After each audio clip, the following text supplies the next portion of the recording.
Baghdad میں ایک بزرگ تھے تو درزیوں کا کام کرتے تھے. اللہ کے نبی حضرت ادریس علیہ السلام بھی درزیوں کا کام کرتے تھے. خوش ہوئے نا بات سن کے. پیشہ کوئی بھی برا نہیں, ایک برا ہے وہ ہے ہاتھ پھیلانا, اس کے علاوہ کوئی پیشہ برا یہ برا نہیں, یہ ہاتھ پھیلانا برا ہے. حضرت شیخ محمد بن حسن کہتے ہیں کہ وہ بزرگ جو تھے نا, امام غزالی نے لکھا ہے, وہ درزیوں کا کام کرتے تھے تو اس زمانے میں نا کھوٹا سکہ بھی کبھی کبھی آ جاتا تھا. کھوٹا سکہ پرانے لوگوں کو تو پتا ہوگا, چلو نوجوانوں کو بتا دیتا ہوں. چاندی کے سکے ہوتے تھے تو اوپر سے جب وہ کھنس جاتا تھا نا نمبر, تو اس کو کہتے تھے اب کھوٹا ہو گیا. کیوں جی بزرگوں ایسے ہی ہے, وہ کھنس جاتا تھا تو کہتے تھے سکہ, تو وہ چلتا نہیں تھا کہیں بھی. تو وہ بابا جی کی دکان مشہور ہو گئی تھی کہ وہاں کھوٹے سکے بھی چل جاتے, لوگ دے آتے تھے کھوٹے سکے, بہت سارے لوگ دے دیتے, بابا جی چپ کر کے قبول کر لیتے. مشہور ہو گیا, جو بھی جاتا کھوٹے سکے دے آتا, بابا جی قبول کر لیتے. پھر شام کو نہ گھوڑے پہ بیٹھ کے جاتے اور دریا میں بہا. ایک دن کچھ بندے کھوٹے سکے لے کے آ گئے تو بابا جی ابھی مصلے پہ تھے, نماز پڑھ رہے تھے, تو بیٹے نے کپڑے دیے تو کھوٹے سکے وصول کیے. تو وہ کھوٹے سکے دینے والا شخص کھوٹے سکے دے رہا تھا, تو وہ بچہ کہنے لگا تم نے بڑی عرصہ بیوقوف بنایا میرے ابا کو, کھوٹے سکے دے لے جاؤ. کہنے لگا تمہیں واقعی نہیں پتا چلتا کھوٹے ہیں؟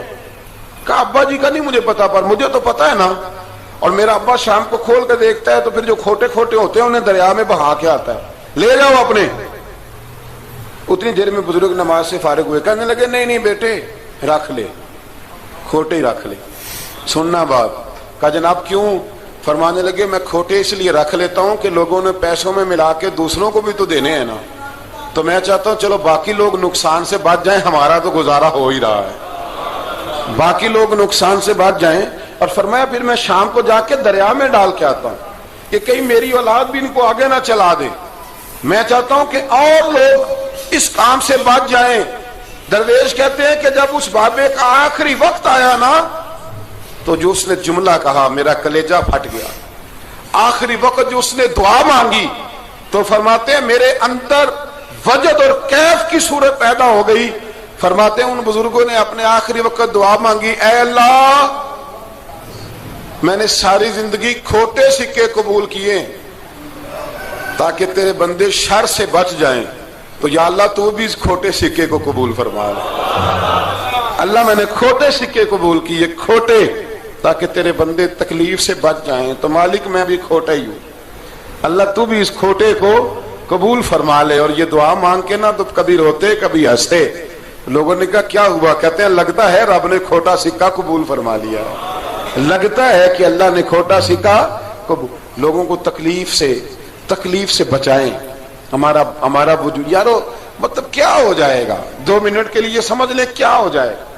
یعنی اگر آپ بڑے غصے سے باہر آئے اور پاپڑ بیچنے والے پہ آپ نے غصہ نکال لیا سارا, میں رات کی ڈیوٹی کر کے آیا ہوں, تھکا ہوا ہوں, اور تو پاپڑ بیچنے آ گیا, تم لوگ بڑے نالائق ہو, بدتمیز ہو. آپ نے یہ سخت جملے کہہ دیے, چپ کر کے وہ آدمی معذرت کر کے گزر گیا. وہ تو سارا دن پریشان رہے گا نا کہ میری غریبی کا مذاق اڑا ہے. مطلب ہو کیا گیا, ہوا کیا اگر اس نے کوئی بات کر لی. اعلیٰ حضرت فاضل بریلوی کے خلیفہ تھے لاہور میں, سید ابو البرکات شاہ صاحب رحمت اللہ تعالی علیہ. تو رات کو ایک شخص تراویح کے بعد حضرت سویا کرتے تھے. بہت سارے لوگ تو سو ہی نہیں پاتے رمضان کی راتوں میں, سو ہی نہیں پاتے, میں خود نہیں سو پاتا. اب تراویح سے اگر آپ 10:30 فارغ ہوئے تو 2 بجے اگر آپ کو دوبارہ اٹھنا ہے تو بیچ میں آپ کو کیا ملے گا؟ اگر آپ نے کچھ پڑھنا پڑھانا ہے, صبح درس دینا ہے, تو پھر تو آپ کے لیے بڑا اور یہ خاصا مشکل کام ہے, یہ خاصا مشکل کام ہے. آپ یقین کریں چند تفسیریں دیکھتے ہیں تو ٹائم بہت زیادہ ہو جاتا ہے. وہ پھر آگے سننے والوں پہ بھی ڈیپینڈ کرتا ہے ان کے مزاج مبارک کس طرح کے. سید صاحب رحمت اللہ علیہ نا عشاء کی نماز کے بعد تراویح پڑھ کے تو کچھ عبادت کی, کچھ مطالعہ کیا, صبح درس دینا تھا, تو تھوڑی دیر کے لیے بوڑھے آدمی تھے, تھک گئے تو سو گئے. ایک بندہ نہ کہیں گیا ہوا تھا تو واپس آیا تو اس نے دروازے پہ دستک دی. تو سید صاحب کے بیٹے تھے, بخاری شریف کی شرح لکھی, بڑے عالم تھے, سید محمود رضوی صاحب رحمت اللہ. رضوی صاحب کہتے میں نے دروازہ کھولا, میں نے کہا ہاں جی بولو. کہنے لگا جی میں نے سید صاحب سے ملنا ہے. مفتی اعظم پاکستان تھے وہ, لاہور میں حزب الاناف ادارہ تھا, سید ابو البرکات شاہ. میں نے حضرت صاحب سے ملنا ہے، تو کہا کوئی حکم ہو تو مجھے نہیں، کہ میں نے انہی سے ہی ملنا ہے، یہ بھی بڑا مسئلہ ہوتا ہے، میں نے انہی سے ہی ملنا ہے۔ چلو ٹھیک ہے جی، انہی سے مل لو۔ تو کہتے ہیں اتنی دیر میں نا سید صاحب بھی اٹھ کے آ گئے، محمود کون آیا؟ تو اس نے کہا حضور میں آپ کا ایک عقیدت مند ہوں، تو میں کہیں گیا ہوا تھا تو ابھی واپس آیا ہوں، تو مسئلہ نا کئی دفعہ پوچھنا کرتا ہوں تو بھول جاتا ہوں، ذرا بات کی نزاکت کو دیکھنا، بھول جاتا ہوں، تو یاد آیا تھا تو میں نے کہا چلو ابھی پوچھ آتا ہوں، گزر رہا تھا یہاں سے، میں پوچھو۔ کہنے لگا جی پوچھنا یہ تھا کہ جس نے فرض جماعت کے ساتھ نہ پڑھے ہوں رمضان میں، تو کیا وتر جماعت سے پڑھ سکتا ہے؟ مسئلہ پوچھنا تھا۔ علامہ محمود رضوی صاحب کہتا ہے مجھے بڑا ہی غصہ آیا، میں نے کہا کہ پتہ نہیں کوئی اس وقت مشکل آ گئی ہے جو رات کو آیا ہے، کسی وقت انسان رات کو طلاق دے بیٹھتا ہے، کوئی ایسی بات ہو جاتی ہے تو عالم کے دروازے پر، یہ تو عام سا مسئلہ ہے، سویرے بھی پوچھ لیتا۔ اتنی تکلیف دی اس نے، کتنی بڑی اذیت ہے۔ اور ایسے ہوتا ہے، ہم نہیں احساس کرتے کہ یار تھوڑا سا دیکھ لیں، ماحول کو دیکھ لیں، طبیعت کو دیکھ لیں۔ مجھے بڑی اچھی طرح یاد ہے کہ میں نے ایک دفعہ نا ایک عالم سے مسئلہ دریافت کیا، وہ ہمارے استاد تھے، تو مجھ پہ ناراض ہوئے، میں بڑا پریشان ہوا کہ پوچھی تو میں نے دین کی بات تھی، تو استاد ہی ناراض ہو گئے۔ استاد واپس آیا تو تجھے کہنے لگے تمہیں پتہ ہے میں شوگر کا مریض ہوں، میں بڑی تکلیف میں تھا، اور میں نے نماز کے لیے میں جلدی کیوں اٹھ کے چلا گیا تھا، میں نے ایک روٹی کھانی تھی، مجھے کچھ ہو رہا تھا، تو اب میں اگر تجھے انکار کرتا، دین کی بات تھوڑا دیکھ لیا کرو، مزاج کو سمجھ لیا کرو، تم سمجھتے نہیں، احساس نہیں پیدا کرتے۔ وہ بڑی اس وقت چیز سمجھ میں آئی کہ کچھ چیزیں ایسی ہوتی ہیں، ہر وقت انسان ایک موڈ میں نہیں ہوتا، آپ سمجھیں، بہرحال جو بات کر رہا ہوں اس کو سمجھیے گا۔ تو وہ کہتے ہیں کہ سید صاحب نے اس کو کہا، میں بات ختم کرنے لگا ہوں، کہا کہ وہ اگر نہیں نہ پڑھے فرد جماعت کے ساتھ تو بہتر یہ ہے کہ وتر بھی جماعت سے نہ پڑھو۔ وہ بندہ مطمئن ہو کے چلا گیا۔ سید صاحب اپنے کمرے میں چلے گئے تو علامہ صاحب کہتے ہیں مجھے بڑا غصہ آیا، میں نے اس کو بلایا، میں نے کہا کہ کیا تیری جان کے مصیبت میں آئی ہوئی تھی؟ اسی وقت ہی مسئلہ پوچھنا تھا، اسی وقت ہی پوچھنا تھا، دن نہیں چڑھنا تھا، یا تجھے حضرت اسرائیل بتا گئے تھے کہ تیری آخری رات ہے؟ کہتے میں نے پورا غصہ نکالا اس کا۔ میں نے کہا تو بڑا ہی بیوقوف آدمی، اب بوڑھے آدمی ہیں اور بڑی مشکل سے نیند آتی ہے، آ ہی گئی تھی تو آ گیا ہے۔ کہتے میں غصہ کر رہا تھا تو سید صاحب آ گئے، تو آ کے مجھے ڈانٹا، چپ کر، اس طرح کسی کے ساتھ بات کرتے ہیں۔ پھر اس کو کہنے لگے بھائی معاف کرنا، یہ ابھی بچہ ہے، اسے پتہ نہیں۔ کہتے ہیں پھر مجھے کمرے میں لے گئے اور بہت بڑا ہی جملہ کہا، اگر آپ اپنا کلیجہ ٹھنڈا کرنا چاہیں نا تو اس طرح بھی کر سکتے ہیں، بہت بڑا جملہ کہا۔ کہنے لگے معبود مسئلہ تو میں نے بتایا، تمہیں کیا تکلیف ہوئی؟ اور پھر فرمانے لگے شکر کرو اللہ کا، اس دور میں بھی کوئی دین کی بات پوچھتا ہے، شکر کرو اللہ کا، اس دور میں بھی کوئی دین کی بات پوچھتا ہے، شکر کرو اللہ کا کوئی دین کی بات پوچھتا ہے، ورنہ تو لوگ پوچھتے ہی نہیں۔ تو اگر آپ خوش کرنا چاہیں اپنے آپ تو آپ سائیکل والے پہ غصہ کرنے کی بجائے یہ بھی تو کہہ سکتے ہیں نا شکر ہے رزق حلال کما رہا ہے، مانگ کے نہیں کھاتا، شکر ہے یہ محنت کر رہا ہے اپنی۔ تو آپ اپنے ذہن کو اس طرح کا بنائیں، سوچ کو اس طرح کا بنائیں۔ آج اس جمعے میں ہم نے ارادہ کرنا ہے کہ ہم نے آسانیاں دینے کی کوشش کرنی، ہم نے لوگوں کو تکلیف نہیں دینی، ہم نے کسی کو آزمائش میں مبتلا نہیں کرنا، ہم نے کوئی ایسا کام نہیں کرنا جس کی وجہ سے لوگ سمجھیں کہ یہ آدمی بوجھ بن گیا۔ کبھی بوجھ نہ بنے یارو۔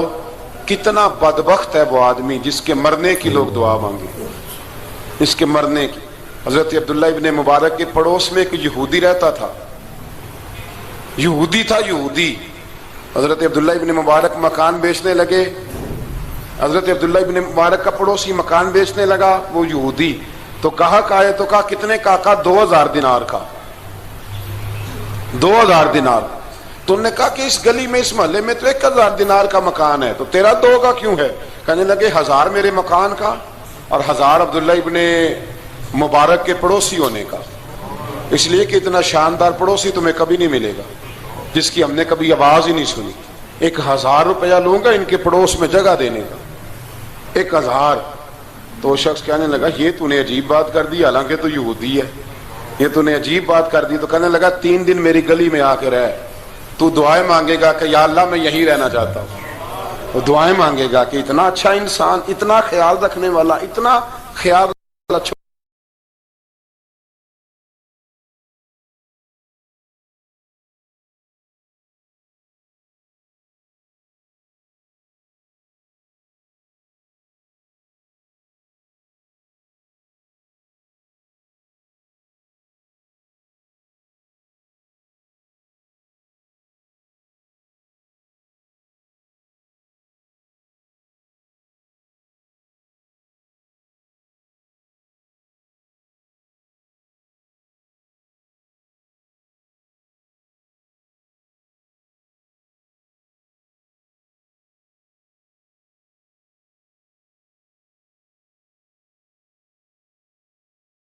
کسی سے پیار کرے. اور یارو چھوڑو مزدور بن جاتے ہیں. شیخ سعدی کہا کرتے تھے جب سے مخدوم بناؤں نا لوگوں سے خدمت کرانے لگاؤں مزہ ہی نہیں آیا. مزہ تو تب آیا ہے کبھی نانی کی خدمت, کبھی دادی کی خدمت, کبھی ابا کی خدمت, کبھی اس کی خدمت. کہتے ہیں وقت گزرا تو پھر استادوں کی خدمت, پھر اللہ نے موقع دیا تو پھر پیروں کی خدمت. اور کہتے ہیں میرا تو دل کرتا ہے میں مریدوں کی بھی خدمت ہی کروں, میرا تو دل کرتا ہے میں شاگردوں کی بھی خدمت ہی کروں. کہتے ہیں جو مزہ خدمت میں آیا ہے وہ خدمت کرانے میں یہ مزہ بھی لینے کی کوشش کریں. آج نا مخدوم بڑے ہی بن گئے ہیں, مخدوم بڑے ہی بن گئے. کس کس کی بندہ خدمت کرے؟ تو اس طرح کریں, کچھ خادم بھی تو پیدا ہونے چاہیے نا, کچھ خادم بھی پیدا ہونے چاہیے. مہمان خصوصی بڑے ہو گئے, کوشش ہونی چاہیے کچھ عام سے بھی مہمان بنے, عام سے بھی, جو خاص مہمان نہ ہو, جن کا ارادہ ہو کہ نہیں ہم نے پیار ہی بانٹنا ہے. دعا ہے رب کریم کی بارگاہ میں اللہ خوبصورت دین پر خوبصورتی سے عمل